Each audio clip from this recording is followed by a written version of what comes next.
اعوذ باللہ من الشیطان الرجیم، بسم اللہ الرحمن الرحیم۔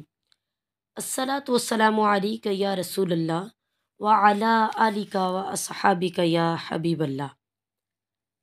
شداد کون تھا اور اس نے دنیا میں اپنی جنت کیسے بنائی؟ قوم عاد تاریخ کی عظیم ترین اور طاقتور قوم گزری ہے۔ ان کی طرف ہود علیہ السلام مبعوث فرمائے گئے تھے۔ قوم عاد نے ان کا انکار کیا تو ان پر عذاب نازل کر کے اللہ نے انہیں تباہ کر ڈالا۔ قوم عاد ارم نامی بستی کے رہنے والے تھے، اس لیے انہیں عاد ارم بھی کہا جاتا تھا۔ یہ علاقہ عدن کے گرد و نواح میں آباد تھا۔ یہ لوگ بہت ہی لمبے قد اور مضبوط قد و قامت کے لوگ تھے۔ اپنی قوت کی بنا پر یہ لوگ جلد ہی پورے یمن پر قادر ہو گئے۔ ان پر کئی بادشاہوں نے حکومت کی، مگر دو بادشاہ ایسے ہیں جن کی حکومت عظیم اور جاہ و جلال والی تھی۔ ایک کا نام شداد اور دوسرے کا نام شدید تھا، جو بھائی تھے اور اپنے زمانے میں بے شمار لشکر و خزانے جمع کیے تھے۔ یہ دونوں بھائی ارم بن سام بن نوح کی اولاد میں سے تھے۔ ان کی کل حکومت اور مان یمن، عدن اور شمالی عرب کے علاقوں پر تھی۔ جب شدید کی موت واقع ہوئی تو پوری حکومت شداد کو مل گئی۔ اس نے تمام قبائلی سردار اور بادشاہوں کو اپنا مطیع و فرما بردار بنا لیا۔ اس طرح پورا جنوبی عرب اس کے قبضے میں آ گیا اور اس کی سلطنت میں شامل ہو گیا۔ اس نے اپنی حکومت کو ارونا تک پہنچا دیا۔ دنیا کے دیگر ممالک کے بادشاہ اس کے بعد گزار ہو گئے۔ اس تسلط اور غلبے نے اسے اتنا مغرور کر دیا کہ اس نے خدائی کا دعویٰ کر ڈالا۔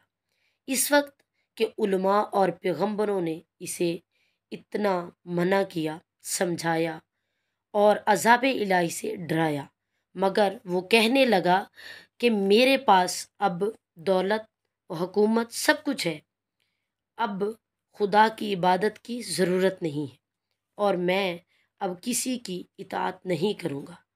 شداد نے حضرت ہود علیہ السلام کی زبان سے یہ سن رکھا تھا کہ جنت کیسی ہوگی اور اس کی نعمتوں اور خوبصورتی کا کیا عالم ہوگا، اس لیے اس نے زمین پر جنت بنانے کا ارادہ کیا۔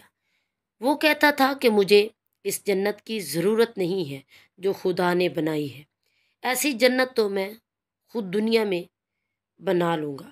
لہٰذا اس نے 100 معتبر افراد کو جمع کیا اور ہر ایک کو 1000 آدمیوں پر مقرر کیا اور پوری دنیا کے ماہرین کو عدن آنے کا حکم دیا۔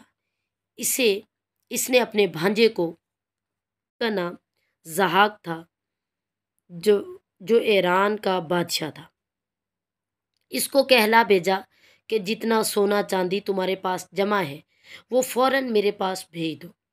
ضحاک نے ایسا ہی کیا۔ اس نے تمام حکمرانوں اور سرداروں کو یہ حکم دیا کہ سونے چاندی کی کانوں سے اینٹیں بنوا کر بھیجیں اور کوہ عدن سے متصل ایک شہر جو 1 مربع 10 کوس لمبا اور 10 کوس چوڑا ہو بنانے کا حکم دیا۔ اس کی بنیادیں اتنی گہری کھدوائی کہ پانی کے قریب پہنچا دی۔ پھر ان بنیادوں کو سنگ سلیمانی سے بھروا دیا۔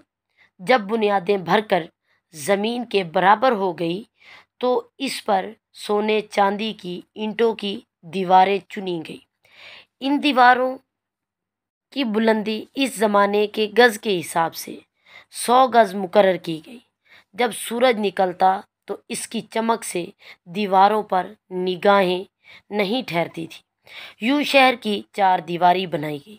اس کے بعد 4 دیواری کے اندر 1000 محل تیار کیے گئے۔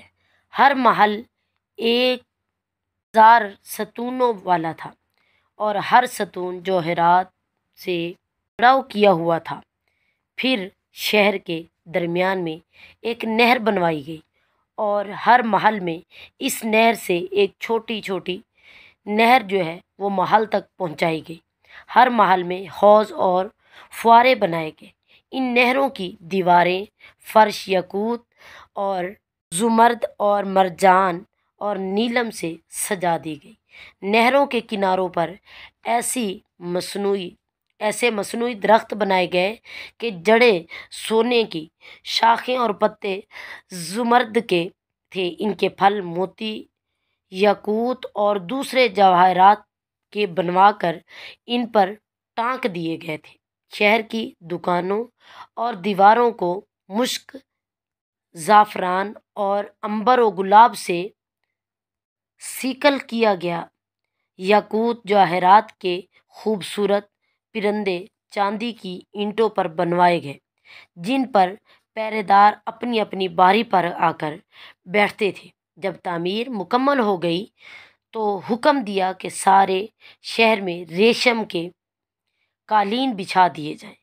پھر نہروں میں سے کسی کے اندر میٹھے پانی کو بہا دیا، کسی کے اندر دودھ کو، اور کسی کے اندر شہد اور شراب، اور کسی میں شربت جاری کر دیا گیا۔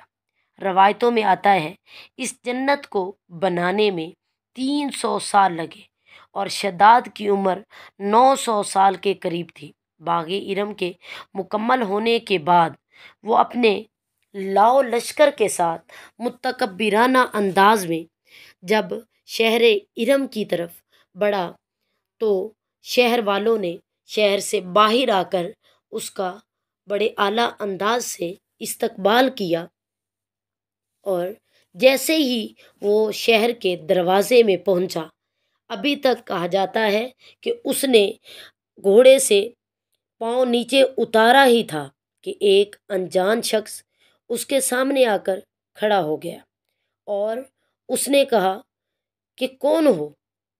تو وہ جو انجان شخص تھا اس نے کہا کہ میں اسرائیل ہوں، اور مجھے حکم دیا گیا ہے کہ تیری روح قبض کروں۔